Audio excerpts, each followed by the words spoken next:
사무엘상 2장 1절부터 10절 말씀인 오늘 본문은 이 한나의 기도이자 찬양이 기록되어 있습니다. 드디어 한나에게 아들이 생겼습니다. 보통은 우리가 하나님 앞에 소원을 두고 간절히 기도하다가 소원이 이루어지면 대개 이 믿음과 기도의 열심이 약해지기 마련입니다. 그러나 한나는 하나님을 향한 마음이 그 기도와 찬양의 열심이 오늘 본문 말씀을 통해서 전혀 식지 않았음을 보여주고 있습니다. 그녀는 변함없이 하나님께 기도와 찬양을 드리며 하나님 앞에 나아갔습니다. 한나는 자신에게 일어난 놀라운 변화를 말합니다. 1절에 기록된 한나의 모습은 이전의 한나의 모습과는 전혀 다른 모습입니다. 사무엘상 1장에 기록된 한나의 모습은 힘이 없고 연약하고 나약하여서 아무것도 하지 못한 채 무기력하게 두려움에 벌벌 떠는 한 마리의 어린 양과 같은 모습이었다면 이 사무엘상 2장 1절에 기록된 이 여러 가지 이 한나의 고백들의 표현들을 살펴보면 크고 강하고 맹렬한 짐승들의 모습을 묘사하는 단어들로 변화되었음을 보게 됩니다. 1절에 기록된 한나는 큰 풀을 위아래로 흔들며 높이 치켜든 채로 거침없이 이 모든 장애물을 뚫고 지나가는 마치 황소와 같이 이 자신의 모습을 표현하고 있습니다. 또 큰 입을 벌려서 으르렁거리고 날카로운 이빨을 자랑하며 말 그대로 온 땅을 흔드는 마치 사자후를 토하면서 맹렬하게 먹이를 향해 달려가는 사자의 모습과 같이 자신을 표현하고 있다는 것입니다. 이제 한나는 그 마음에 기쁨과 즐거움이 충만합니다. 어떻게 이 전혀 다른 모습으로 이 한나의 모습이 변화되어 줄 수 있었을까요? 그녀의 변화된 이유가 바로 이 아들의 출생 때문이었을까요? 1장 후반부의 모습을 보면 이 사무엘을 대하는 한나의 모습은 그가 간절히 기도했던 그 기도의 모습과는 좀 비교가 되지 않도록 담담하게 고백하는 것을 보게 됩니다. 쉽게 표현하면 이렇게 자신의 아들 이 사무엘의 출생을 이야기합니다.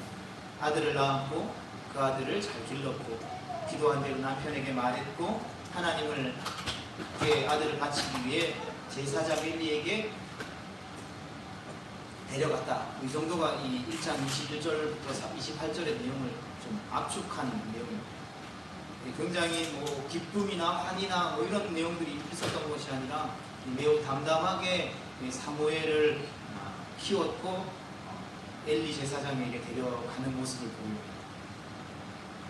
그렇다고 해서 물론 한나가 사무엘을 사랑하지 않았거나 기뻐하지 않았다는 의미는 아닙니다. 한나는 사무엘로 말미암아 매우 기뻐했고 감사했습니다. 그럼에도 불구하고 아들이 주는 기쁨과 감격 그 이상의 은혜가 한나에게 임했다라는 것입니다. 그래서 1절은 한나가 그냥 기쁘고 좋았다라고 하지 않고 한나의 변화된 모습을 고백하고 기록하고 있는 것을 보게 됩니다. 한나의 기쁨은 한나의 즐거움은 마치 오랜 불임 가운데 얻었던 사무엘 때문이 아니라 자신의 변화된 삶의 모습 때문이라는 것입니다.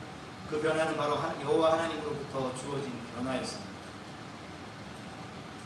한나는 사무엘뿐만 아니라 그 아들을 주시고 자신의 생각과 또 마음과 삶과 믿음의 변화를 주신 무기력하고 연약하여서 주저앉아 울기만 하던 힘없던 어린 양과 같은 자신을 강력한 황소와 맹렬한 사자와 같이 변화시켜 주신 그 하나님으로 말미암아 기뻐하고 즐거워했다라는 것입니다. 성도 여러분, 우리에게 있어서 오늘 예배하는 우리에게 있어서 우리가 예배하는 하나님, 오늘 우리에게 말씀하시는 그 하나님은 어떤 하나님이십니까? 오늘 우리가 예배하고 고백하고 높여드리는 하나님은 어떤 하나님이십니까? 한나의 이야기를 통해서 그리고 사무엘의 이야기를 통해서 성경이 우리에게 알려주는 하나님은 단순한 어떤 관념적인 지식적인 이념적인 그 하나님이 아니고 또 무능하고 무기력하게 마치 사람이 구워 만든 우상보다 못한 존재도 아니라는 것입니다. 많은 사람이 하나님을 간접적으로 상상합니다. 그저 멀리 어디선가 계시다가 우리가 필요할 때 하나님을 부르면 우리에게 다가와서 우리가 원하는 것들, 우리가 구하는 것들을 들어주시는 분으로만 착각하며 많은 사람들이 살아갑니다. 그런 사람들은 대부분 종교인으로 전락하고 마는 것입니다. 그러나 하나님은 우리에게 그런 분이 아니시라는 것입니다. 하나님은 우리의 귀를 지으시고 우리의 눈을 지으시고 우리의 입을 지으시고 우리의 모든 만물을 창조하시고 하신 창조주 하나님이십니다. 그 하나님은 우리의 이야기를 들으시고 우리를 돌보시며 우리의 삶 가운데 역사하시는 분이시라는 것입니다. 그분은 멀리 계신 분도 아니요 우리 가까이 우리 앞에 우리가 모시고 우리 옆에 우리와 언제나 함께 하시는 분이시라는 것입니다. 영원하신 동시에 순간에 불과한 우리의 시간에 찾아오셔서 우리와 함께 하시며 온 땅과 우주 만물에게 충만하신 동시에 극히 제한된 우리의 공간에 임재하시는 분이시라는 것입니다. 먼저 우리를 사랑하셨고 우리를 위해 은혜를 베푸셨던 분, 우리의 삶 가운데 당신의 뜻과 의지를 실현하기 위해 역사하셨던 분이시라는 것입니다. 하나님, 그런 하나님을 만났고 그런 하나님을 경험했다는 것입니다. 그리고 그 경험하고 만났던 하나님의 은혜를 찬양하게 됩니다. 그래서 이 한나의 기도는 그 어떤 신학자의 책보다 어떤 하나님을 잘 알려주고 그 어떤 기도보다 하나님 앞에서 성도의 마음을 쏟아내는 것입니다. 그 어떤 찬송보다 우리에게 위로와 소망과 능력을 주는 것입니다. 먼저 한나의 기도는 하나님이 어떤 분이신지 우리에게 알려줍니다. 2절 말씀에 보면 하나님은 다른 어떠한 존재보다 거룩하시며 그 어떤 존재보다도 든든한 반석이다라고 한나가 찬양하고 고백하고 있습니다. 하나님 거룩하시며 선하시며 하나님의 뜻과 행하심에 어떤 모자람이나 약함이 없으신 분이십니다. 그래서 하나님은 우리의 반석이 되어주신 것입니다. 하나님 외에는 그 어떤 것도 우리의 삶 위에 설 수 없다는 것입니다. 그리고 하나님이 없다면, 하나님이 우리의 반석이 되어주시지 않는다면 그 어떠한 것으로 우리의 삶의 안전을 취한다 할지라도 우리의 삶은 안전할 수 없다는 것입니다. 반석 위에 지은 집은 언제 그 가치가 나타납니까? 반석 위에 집을 짓는다고 폭풍우가, 홍수가 그 집을 피해가는 것이 아니라는 것입니다. 반석 위에 집을 지어도 홍수는 집을 덮쳐오고 폭풍은 집을 무너뜨릴 것 같이 퍼부어온다는 것입니다. 그러나 반석 위에 지은 집의 가치는 바로 그 홍수와 폭풍 가운데에서 나타나게 되는 것입니다. 마태복음 7장 25절 말씀입니다. 비가 내리고 창수가 나고 바람이 불어 그 집에 부딪히되 무너지지 아니하니 이는 주를 반석 위에 놓은 까닭이요. 아멘. 반석 위에 지은 집은 비가 내리고 창수가 나고 바람이 불고 부딪혀도 무너지지 않는다는 것입니다. 비가 오지 않고 홍수가 피해가고 바람이 불어오다가 그 집을 피해가는 것이 아니라 그 모든 것들이 다가온다 할지라도 무너지지 않는다는 것입니다. 이처럼 거룩하고 안전하신 하나님께서 우리의 반석이 되어주시는 것입니다. 그 하나님 위에 세운 우리의 믿음의 집은 때때로는 고통을 당해도 때때로는 무너질 것 같은 폭풍과 환란을 겪어도 결코 무너지지 않는다는 것입니다. 한나가 바로 그 반석이신 하나님을 경험한 것입니다. 반석이신 하나님 위에 자신의 집을 세워 그 폭풍 속에서도 쓰러지지 않고 버텨냈다는 것입니다. 우리는 이 하나님을 믿고 있습니다. 하나님께서 우리의 반석이 되심을 날마다 고백하며 나아갑니다. 아니면 혹 다른 것을 우리의 믿음을, 우리의 가정을, 삶을 세우고 있지는 않습니다. 우리가 기억할 수 있기를 축복합니다. 하나님 우리의 반석이 되십니다. 그 어느 것과도 비교할 수 없는 견고한 반석이 되신다는 것입니다. 이어서 한나는 하나님께서 하신 일들을 찬양하며 계속해서 기도합니다. 그 내용이 3절부터 8절까지 이어집니다. 3절에 따르면 하나님은 사람의 말과 행동을 달아보시는 지식의 하나님이시라고 고백합니다. 하나님은 모르시는 것이 없다라는 것입니다. 교만과 오만은 하나님이 없다고 믿으며 하나님을 무시하는 것입니다. 그러나 하나님은 살아 역사하심 뿐만 아니라 모든 것을 아시는 분이시라는 것입니다. 계속해서 하나님은 용사의 활을 꺾으시고 약해서 패배한 자를 강하게 하십니다. 뿐만 아니라 풍족하던 자를 줄이게 하시고 줄이던 자를 배부르게 하십니다. 임신하지 못하던 자가 임신하게 하시고 많은 자녀를 둔 자가 오히려 쇠약하게 하십니다. 하나님은 죽이기도 하시고 살리기도 하시며 고통을 주기도 하시고 심판을 내리시지만 그 가운데 건지기도 하신다는 것입니다. 가난하게도 하시고 부하게도 하시며 낮추기도 하시고 높이기도 하십니다. 가난한 자를 일으켜서 높은 자리에 올리시기도 하십니다. 이것이 무엇을 의미할까요? 어떤 사람들은 이 한나의 기도를 보고 빈부를 철폐하고 신분을 뒤집어 엎는 혁명이다 라고 이 찬송의 제목을 짓기도 합니다. 그러나 하나님께서 그런 분이실까요? 전혀 하나님은 그런 분이 아니시라는 것입니다.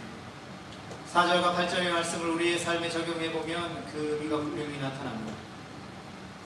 여러분, 우리의 삶이 때때로는 가난하면 기가 꺾입니다.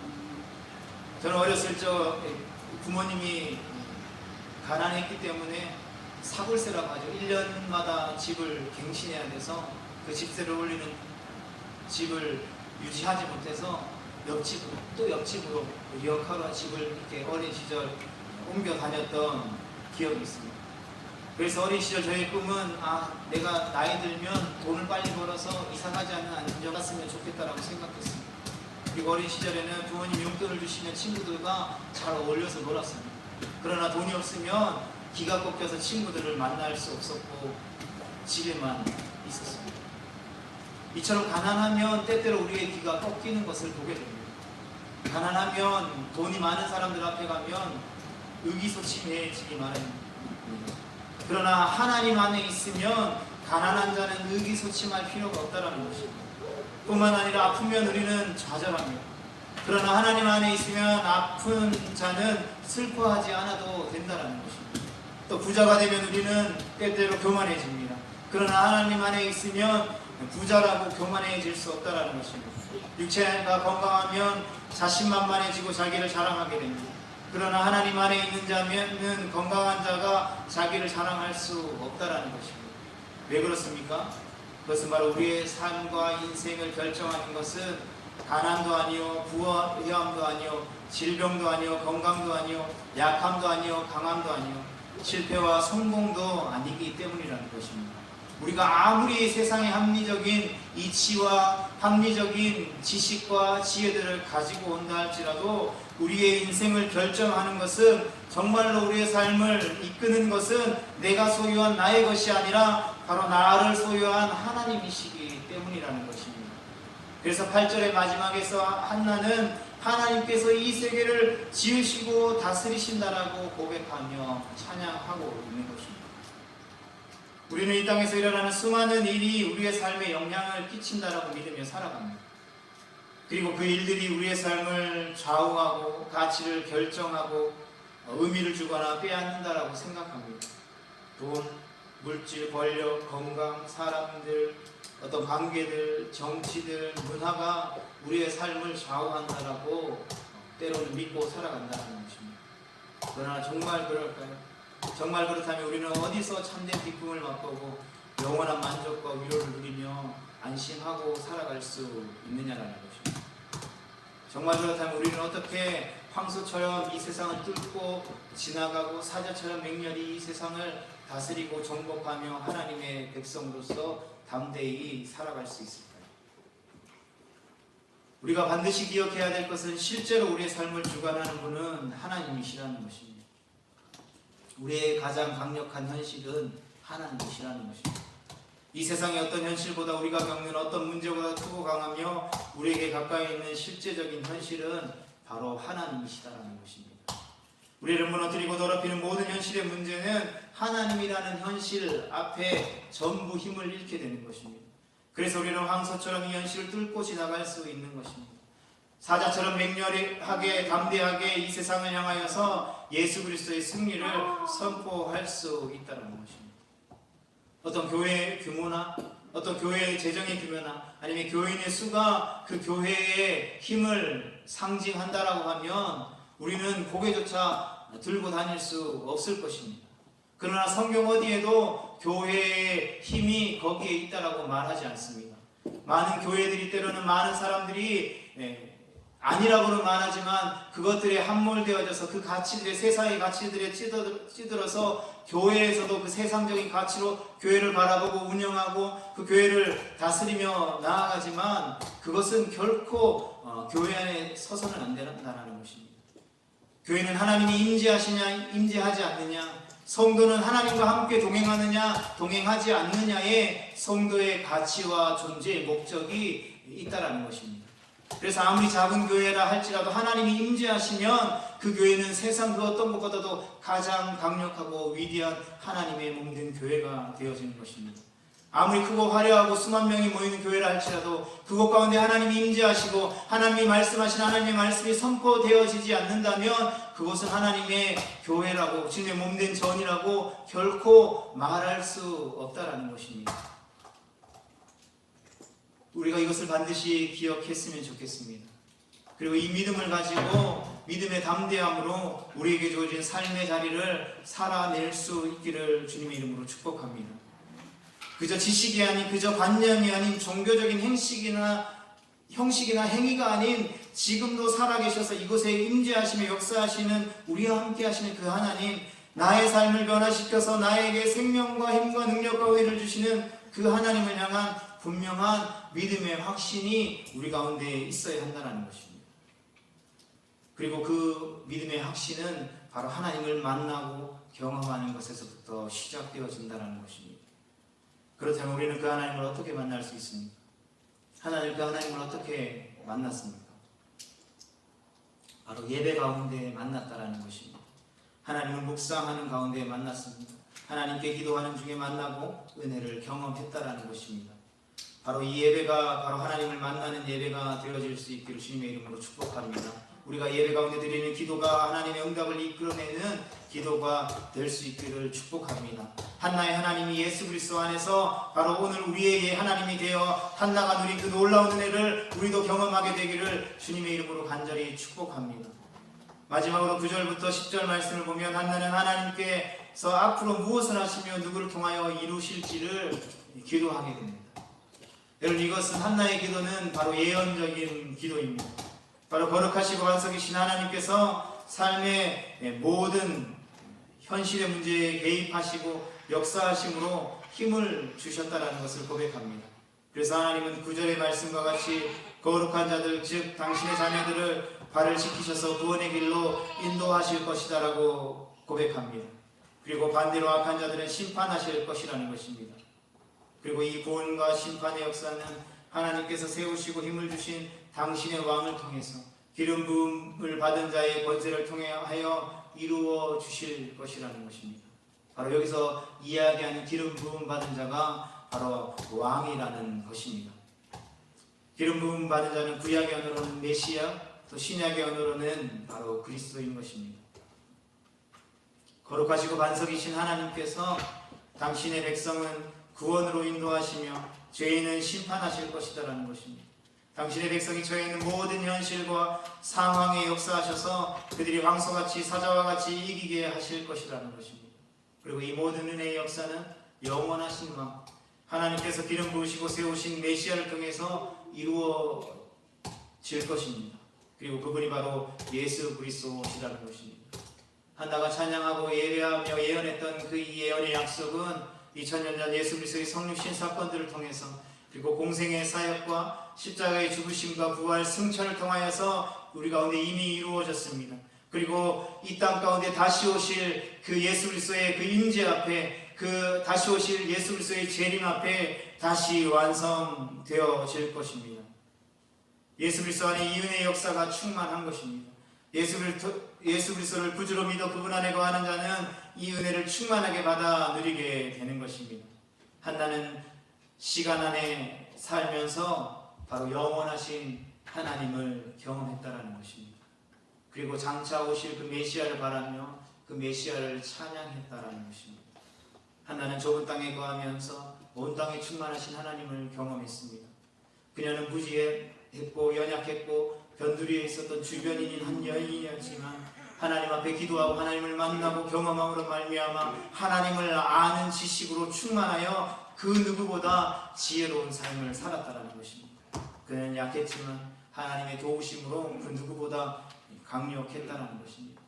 때로는 그녀가 슬픔으로 눈물 지었지만 그 누구보다 기쁨과 즐거움이 충만하여 고통과 괴로움에 몸부림쳤지만 하나님께서 그녀와 함께 하심으로 말미암아 그녀는 황소가 되고 사자가 되어 현실에 막힌 담을 뚫고 돌파해 나가며 하나님의 역사를 이 땅 가운데에, 하나님이 회복하시는 그 구원의 역사를 이스라엘 백성들 가운데에 이끄는 놀라운 역사들을 이루어내셨다라는 것입니다. 그 믿음의 능력을, 하나님의 은혜를 우리가 예배 가운데에 또 하나님의 말씀을 묵상하는 가운데에 하나님 앞에 기도하는 가운데에 그리고 우리에게 주어진 일상의 모든 삶을 통해서 또 오늘 이 시간 동일하게 경험하는 복된 성도의 삶을 살아가는 우리 모두가 되어질 수 있기를 주님의 이름으로 축복합니다.